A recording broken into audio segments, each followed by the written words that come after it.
European Parliament backs copyright changes.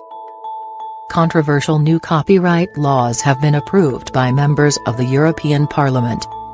The legislation had been changed since July when the first version of the Copyright Directive was voted down. Critics say it remains problematic. Many musicians and creators claim the reforms are necessary to fairly compensate artists. But opponents fear that the plans could destroy user-generated content, memes and parodies.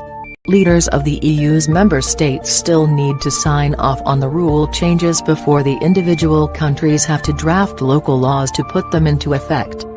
The vote in Strasbourg was 438 in favor of the measures, 226 against and 39 abstentions.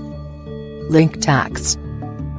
MEPs voted on a series of changes to the original directive.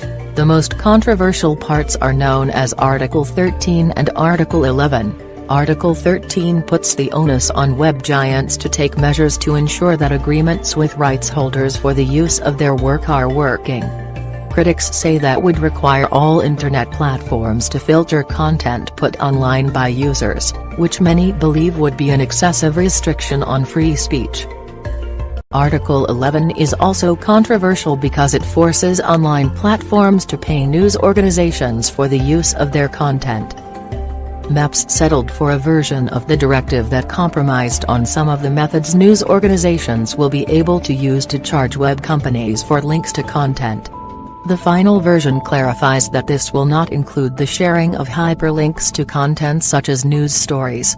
It also watered down a proposal for upload filters to automatically delete content that violates copyright.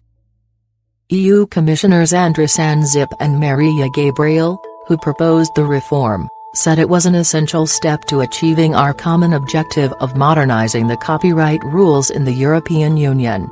Phil Sherrill, head of media, entertainment and sports at law firm Bird & Bird said, "Rights holders will be delighted as the directive provides them with additional rights and should strengthen their ability to negotiate royalty payments from online platforms that use their work." But, he added, the devil remains in the detail. The next few months will see the EU Council get the directive into final form for it to be passed into law, potentially before Brexit, and there remain opportunities for those disappointed by today's vote to try to alter the drafting. And Shireen Vermohamed, a partner at law firm Harbottle & Lewis said fears that Article 13 would affect the sharing of parodies and net memes were unfounded. Although we have not yet seen the agreed text, an EU spokesperson has confirmed that any action taken by online platforms must be designed so that it doesn't catch legitimate use of content, such as permitted quotations or parodies, she told the BBC.